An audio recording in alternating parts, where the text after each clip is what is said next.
व्रतपते व्रतं चरिष्यामि तच्छकेयं तन्मे राध्यताम्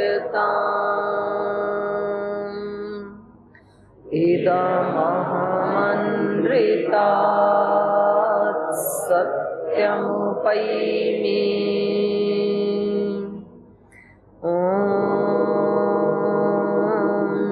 सहनावतु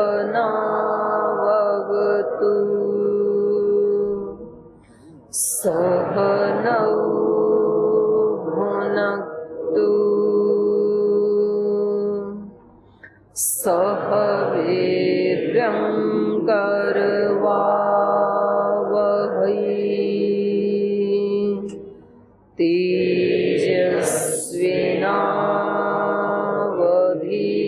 तेजस्विनावधीतमस्तु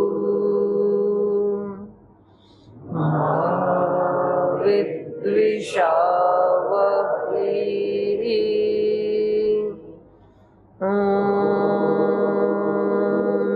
शांति शांति शांति।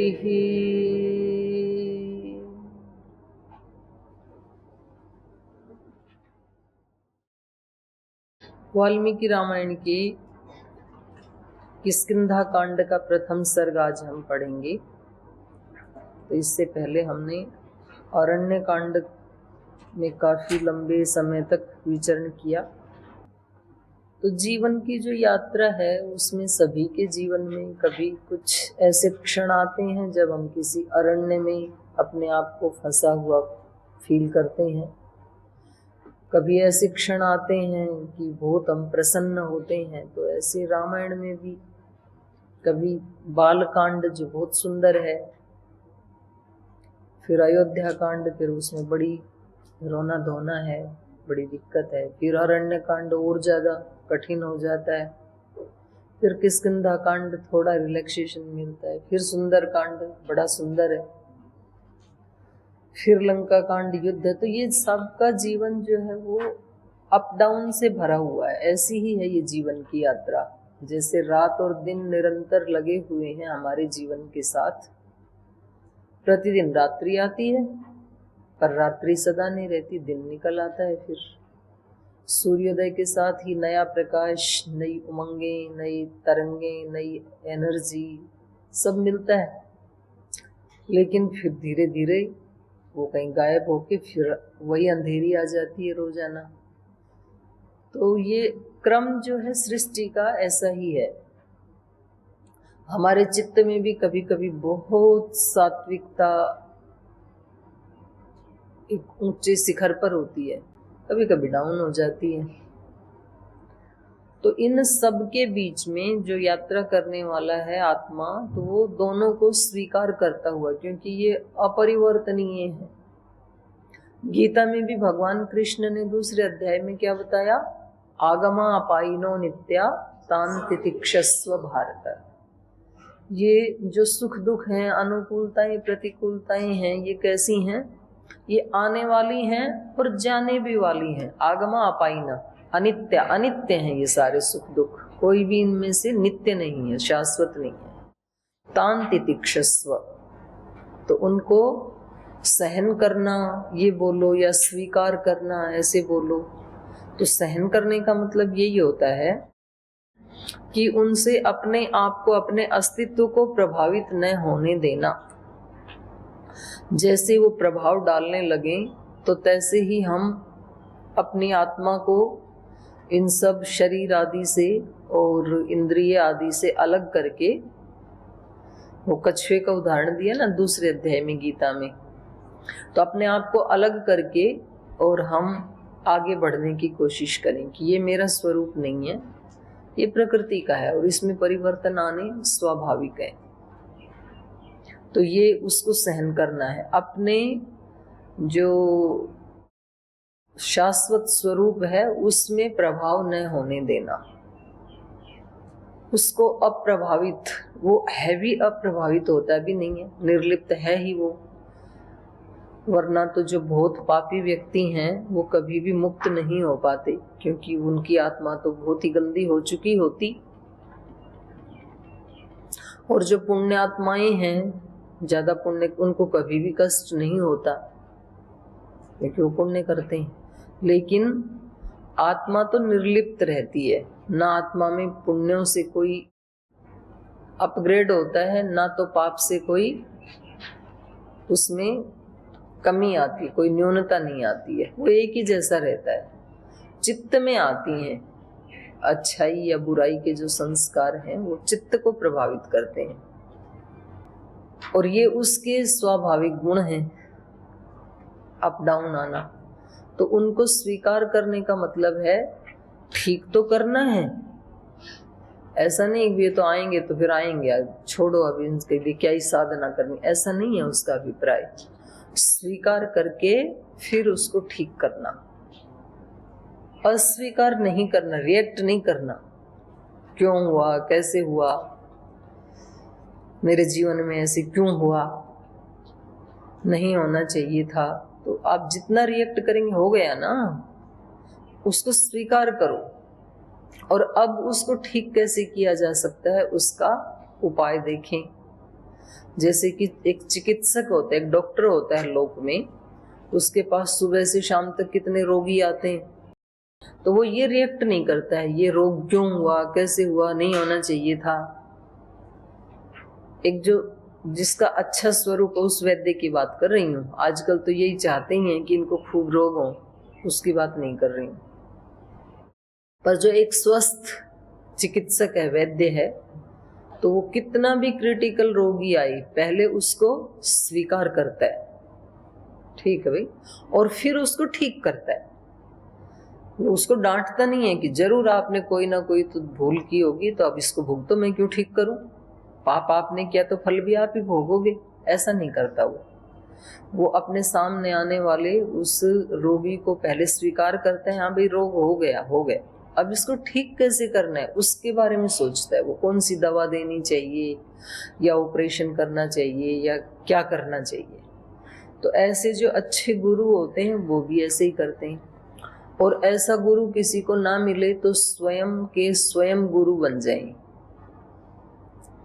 दूसरे की कृपा अपने ऊपर ना होवे तो अपनी कृपा अपने ऊपर पूरी करें, क्योंकि सच्चाई तो ये है कि भगवान की कृपा सदा बनी हुई है। भगवान कभी अकृपा नहीं करते किसी के ऊपर।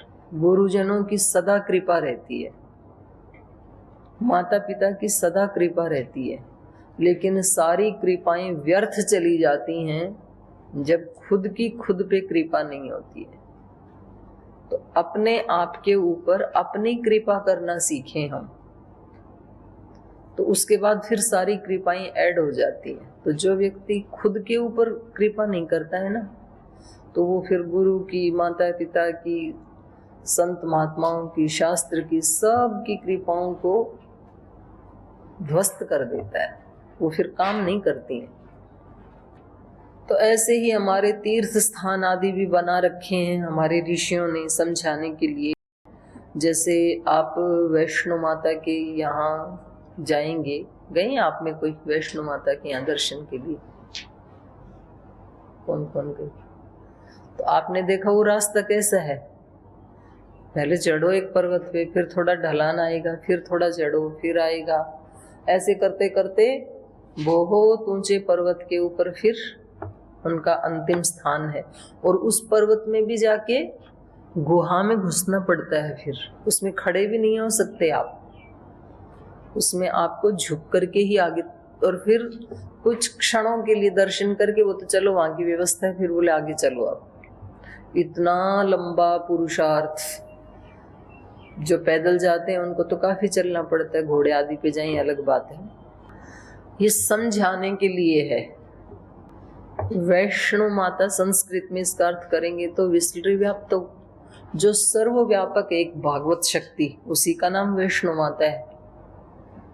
उसको जब माता के रूप में कहेंगे तो वैष्णो माता, और जब पिता के रूप में कहेंगे तो विष्णु भगवान, तो दोनों का एक ही अर्थ है।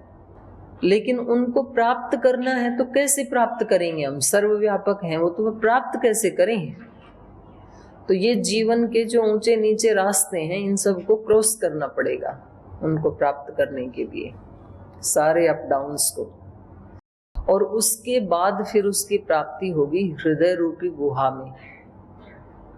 चेतना के एक स्तर पर चढ़ने के बाद, ऊंची चोटी का मतलब है सहस्त्रार चक्र, माने अत्यंत पवित्रता की स्थिति, पूर्ण शुचिता की स्थिति, मन से, वाणी से, कर्म से, वचन से।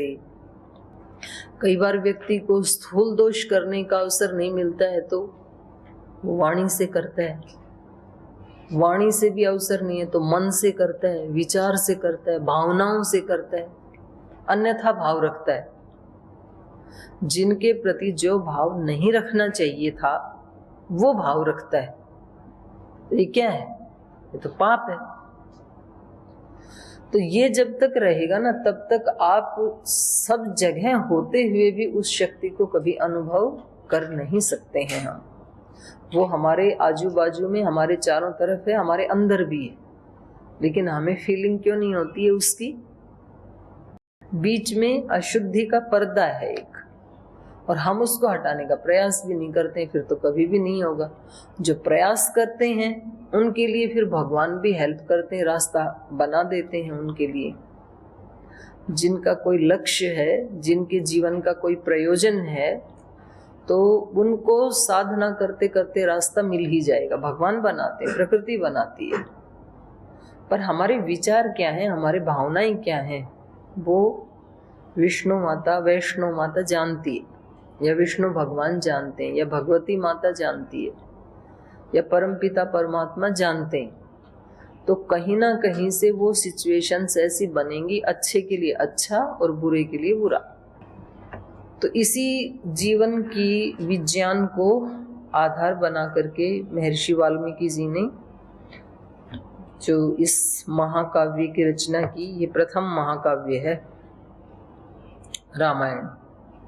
तो इसको भी इसी रूप में उन्होंने निबद्ध किया है, अप डाउन्स के रूप में ही। तो किष्किंधा सर्ग का प्रारंभ करें उससे पहले आज कुछ तो प्रश्न आए हुए हैं, उनको देख लेते हैं। आप में से पूछना है किसी को पहले? चलो आप पहले पूछ लो, फिर ये देखेंगे। जी जी, 3 बातें कह रहे हैं। एक तो लालच नहीं करना, और मनमानी नहीं करना, और प्रमाद नहीं करना। तो प्रमाद भी तब, मनमानी भी तब करते हैं हम प्रमाद जब होता है। तो फिर मनमानी और प्रमाद में क्या अंतर है? मनमानी करना सक्रिय प्रमाद का ही एक रूप है। तो गुरुजी जो कहते हैं वो निष्क्रिय प्रमाद के रूप में कहते हैं, तो इसलिए अलग कर दिया मनमानी को। कुछ लोग मतलब निष्क्रिय प्रमादी तो नहीं है, कुछ ना कुछ तो करते रहते हैं, लेकिन खुरापात करते हैं। जो उनके मन में आता है ना जिस समय, वो आचरण करते हैं, तो वो ठीक नहीं है। मनमानी नहीं करनी, गुरुमानी करनी है। अपने मन में जो आया, बोल जी मैंने कभी ऐसे क्यों सोचा, आपने इतना बड़ा पाप क्यों किया? जी मन में आ गया तो आ गया। ये गलत है। आप अपने मन के बुरे भावों को मत मानो, उनको रिजेक्ट करो। आप ये बोलना सीखो अपने मन को, परो पे ही मनस पापा। क्योंकि देखो, पाप को आप आश्रय दोगे तो फल आपको ही मिलने वाला है, अनंत गुणा होकर के। और इंसान होने के नाते, और इंसान में भी साधु सन्यासी होने के नाते, या शास्त्र पढ़ने वाला होने के नाते, हमारी डबल ट्रिपल जिम्मेदारी बढ़ जाती है। ये सब पढ़ के, सुन के, ऐसे महापुरुषों के सानिध्य में रह के फिर भी यदि आप अपने मनमानी ही कर रहे हैं, फिर उद्धार कहाँ होगा। पूज्य स्वामी प्रेम विवेकानंद जी बहुत अच्छी बात कह रहे थे उस दिन। कहा तो सहज रूप में उन्होंने, बोले भाई तुम तो खुद ही मर गए। संन्यास का मतलब है पीछे वाले जीवन की मृत्यु। अग्नि का मतलब है अग्नि में जो चीज डालते हैं और फिर उसमें से जो निकलता है वो अलग विशुद्धतम वस्तु होती है। फिर वो जैसे सोने को डालेंगे आप वहां, तो वापस जब निकालोगे तब वो सोना नहीं होता है, तब वो कुंदन होता है। कुंदन का मतलब है अब उसमें कोई अशुद्धि नहीं है। आभूषण आदि बनाने के लिए उसमें थोड़ी अशुद्धि मिलानी पड़ती है। बिल्कुल शुद्ध सोने से आभूषण आदि नहीं बन सकते, तो उसके लिए वो आवश्यकता ठीक है। तो भाई संसार चलाने के लिए थोड़ा बहुत त्रिगुण के संपर्क में आना पड़ता है, वो ठीक है। लेकिन आपको कम से कम सुबह शाम या अपने अंतःकरण में एक खाना ऐसा भी रखना चाहिए जब आप पूर्ण डिटैच होना सीखें कुछ क्षणों के लिए, अपने शरीर से भी, घर परिवार से भी, संबंधों से भी। भाई जब हम मर ही गए हैं तो अब मरने वाला व्यक्ति तो क्या तो किसी की चिंता करेगा, क्या किसी से राग द्वेष करेगा। तो एक स्वामी सत्यपति जी महाराज हुए हैं, तो वो यही साधना करवाते थे, ध्यान जब करवाते थे ना, तो बोलते थे कि तुम कल्पना करो कि अब तुम्हारे घर परिवार में मतलब जो जो है ना, एक एक को मारते जाओ। माता जी मर गई हैं, पिताजी मर गए हैं, भाई मर गए हैं, बहन मर गई है, भतीजे मर गए, भाभी मर गई, सब मर गए, मरेंगे एक दिन। मतलब ठीक है, बुरा लगता है थोड़ा सुनने वाले को, लेकिन सत्य तो है। और अंत में बोले अब तुम भी मर गई, क्योंकि सब मरेंगे तो हम भी अमर तो रहने वाले हैं नहीं। तो अपने आप को भी मरते हुए देखो, और मर के आपको लिटा दिया। मतलब वो पूरा अंतिम संस्कार तक कल्पना करवाते थे। अभी आप लेटे हुए हैं, मतलब आपकी बॉडी लेटी हुई है और आप देख रहे हैं उस लेटी हुई बॉडी को, और अब कुछ लोग आपके आजू बाजू में आके इकट्ठे हो गए हैं, कुछ रो धो रहे हैं, कुछ कह रहे हैं कि बहुत अच्छा व्यक्ति था, कुछ कह रहे हैं कि बड़ा खड़ूस था, तरह तरह की बातें कह रहे हैं जैसे जैसे जिनके साथ संपर्क रहे उस व्यक्ति के। और अब जैसे भी हैं सब उठा के ले गए और वहां जाके आपको जला दिया। अब ना आपके लिए इस संसार का कोई संबंध ही, और आप एक अगली यात्रा पे निकल पड़े हैं। तो अब आप सोचो कि जिन लोगों के लिए आपने कितना टाइम दिया था, क्या क्या किया था, इनमें से कौन कौन सा चल रहा है। तो जब वो ऐसे करवाते थे ना, तो सचमुच ही कुछ लोग चीखते थे जोर से, रोते थे अपने आप को मरता हुआ देख के। मौत मतलब जो जितना उसके साथ वो हो गया, एकात्म हो गया, जो वो बोल रहे हैं उनके कथन के साथ। समापत्ति किसको कहते हैं? तत्स्थ तदंजनता समापत्ति। समापत्ति उसको कहते हैं उसमें स्थित होके उसी के रंग में रंग जाना, मतलब तद्रूप हो जाना। तो जो उनके कथनों के तद्रूप हो जाते थे, तो सन्यासी को तो फिर थोड़ी कुछ समय सुबह शाम ऐसे भी प्रैक्टिस करनी चाहिए, तो उससे फिर लाभ मिलता है एक डिटेल। और सभी को ही करनी चाहिए, क्योंकि ये सत्य तो देखो अकाट्य है। शरीर मिला है तो सांख्य दर्शन का सूत्र क्या है? संयोगा वियोगांता। जितने भी संयोग हैं उनका अंत किस में होगा? वियोग में होगा। जितने भी संयोग हुए हैं उन सब का कभी ना कभी तो वियोग होगा, होगा ही होगा। और दूसरे वियोगों की बात छोड़ो, अपने शरीर का भी संयोग हुआ है आत्मा के साथ, उसका भी वियोग होगा कभी ना कभी। तो अब कभी भी हो सकता है, कभी ना कभी क्या, कभी ना कभी में फिर हम कल्पना कर लेते हैं कि जी अभी तो 100 साल तो संयोग रहेगा ही, 100 नहीं तो 80 तो खींच ही लेंगे, चलो 70 तो चलेंगे, तो 70 में से अभी तो 20 ही बीते हैं, अभी तो बहुत है जीवन। ऐसा नहीं है। कोई भी कभी भी युवावस्था में भी कभी भी जा सकता है। तो ऐसा कोई वो नहीं है, परमानेंट नहीं है। तो अब उसको देखते हुए थोड़ा टाइम तो बचपन में बीत ही गया, सभी का ही बीतता है, थोड़ा वृद्धावस्था में बीतेगा, तो अब बच गया कितना, थोड़ा ही बच गया। उसमें किसी समर्थ गुरु की सन्निधि यदि मिल गई तो फिर मनमानी नहीं करनी चाहिए, फिर गुरु की ही मानी करनी चाहिए, क्योंकि उससे नुकसान होता है। मनमानी करने से सारी जिम्मेदारी अपने ऊपर आ जाती है, और गुरु के निर्देशानुसार जब कार्य करते हैं तो सारी जिम्मेदारी गुरु की होती है। फिर मानो उन्होंने हमें कहीं ऐसी जगह नियुक्त कर दिया जो हमारे लिए कल्याणकारी नहीं है, तो अब उसकी जिम्मेदारी गुरु की है, हमारी नहीं है। हम तो गुरु के आदेश का पालन कर रहे हैं।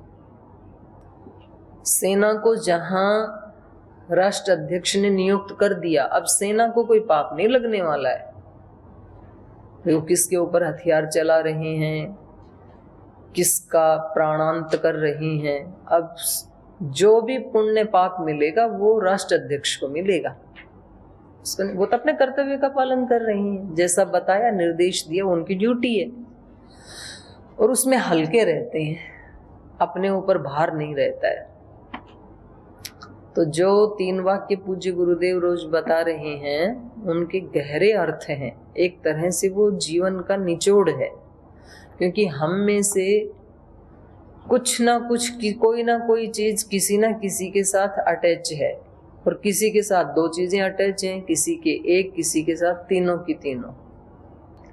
जब प्रश्न आता है, प्रसंग आता है मान प्रतिष्ठा का, तो लालच आता है मन में, तो दूसरे को मिल रहा है हमारे को भी मिलना चाहिए। तो कुछ तो भाई बहन इधर उधर बता ही देते हैं दूसरे के सामने, बोल जी हमारे को तो अभी कोई ऐसी खास जिम्मेदारी दी नहीं है।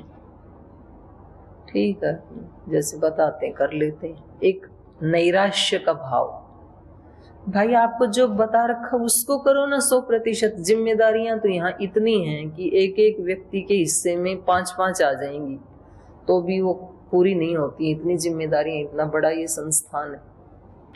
लेकिन हम जहां लगाया उसको तो करें ना पूरी उसके साथ, तो लालच नहीं करना। फिर छोटे छोटे लालच सभी कर लेते हैं, सोने का लालच, खाने का लालच, छिपने का, छुट्टी मारने का लालच, ये सब लालच में तो आएंगे। तो लालच नहीं करना, मनमानी नहीं करना। मन में आया बहाना मार दे, आज तो बोल देंगे पेट में दर्द था, अब पेट को कौन चेक करे। सर दर्द, अब सर को कैसे चेक किया जाए, डॉक्टर भी नहीं कर सकता कि सर में दर्द है कि नहीं है, नहीं बता सकता वो। तो ऐसे मन में जो आया वैसे ही कर लिया। तो मन में एक विचार आया और उसी तरफ बह गई। इसी का नाम भोग भी है। महाराज जी कभी कभी इसी को भोगी कहते हैं। बह गया वो भोगी, ठहर गया वो अपने सिद्धांत पे, संकल्प पे जो ठहर गया, उससे टसमस नहीं हुआ, वहां से योग शुरू होता है।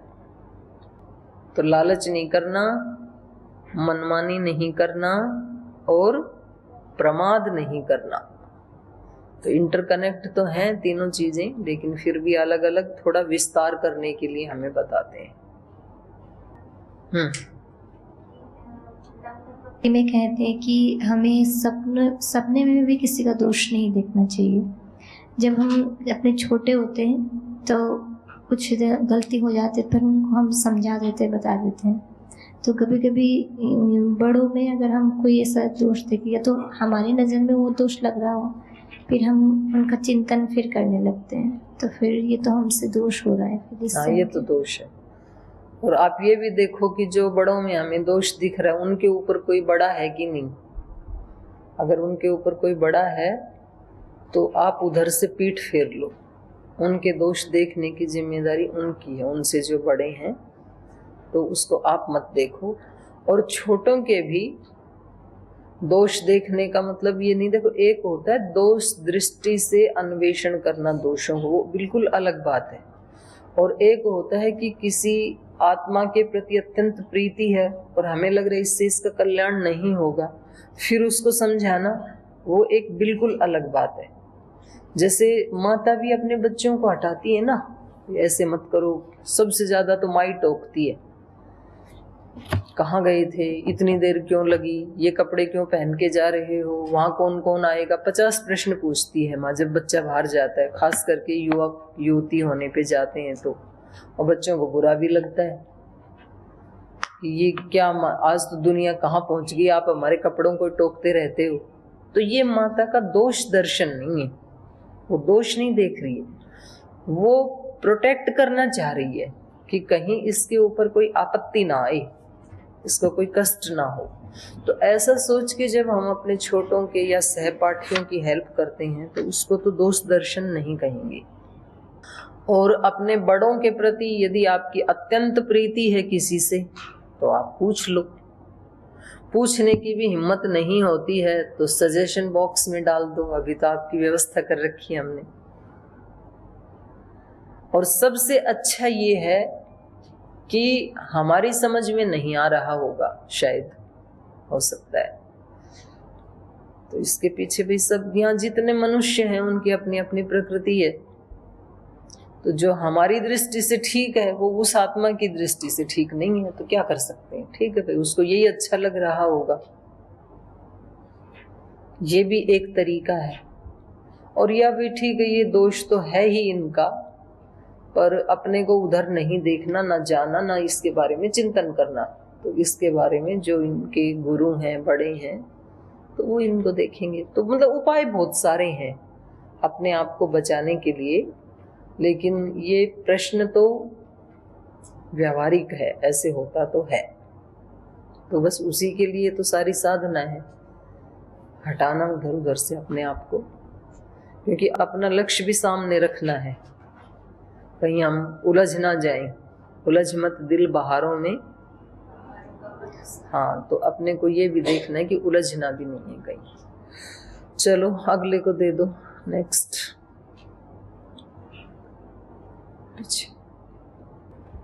ठीक है, ठीक, कोई नहीं, बैठे बैठे बोलने दो इनको। ठीक, आप अपने कैमरे को ऊपर कर लो, करना है जी। माता जी, मेरा प्रश्न था कि हमने पिछले पाठ में पढ़ा था शबरी माता के बारे में, तो वो सिद्ध योगिनी होने के बाद भी और मतलब उम्र में भी बड़ी थी, फिर श्री राम जी के पैर क्यों उन्होंने चरण स्पर्श किए थे? तो लोग व्यवहार में तो देखते हैं कि मतलब छोटे बड़े के पैर लेते हैं। हाँ, सही बात है, क्योंकि श्री राम जो है वो साक्षात विष्णु के अवतार हैं, उसको माता पहचानती है।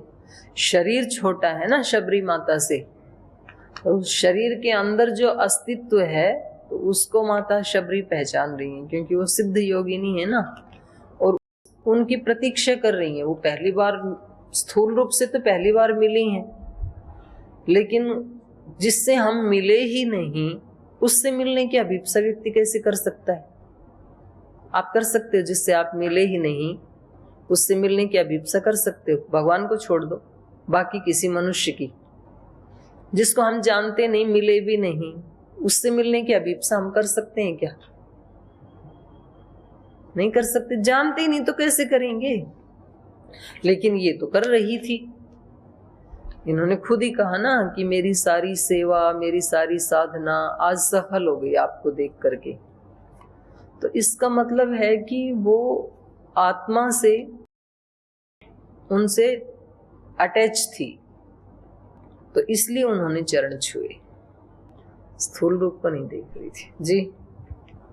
ओम माता जी। जी माता जी, महाभारत के उद्योग पर्व में लिखा हुआ है कि 8 गुण पुरुष की शोभा बढ़ाते हैं: बुद्धि, कुलीनता, दम, शास्त्र ज्ञान, पराक्रम और बहुत न बोलना, यथाशक्ति दान देना और कृतज्ञ होना। तो इसमें जो ये पंक्ति है कि कुलीनता से, तो मतलब कुलीनता से सुख की प्राप्ति किस प्रकार से होती है? कुलीनता से सुख की प्राप्ति किस प्रकार से? देखो, ये बहुत बड़ा प्रश्न है।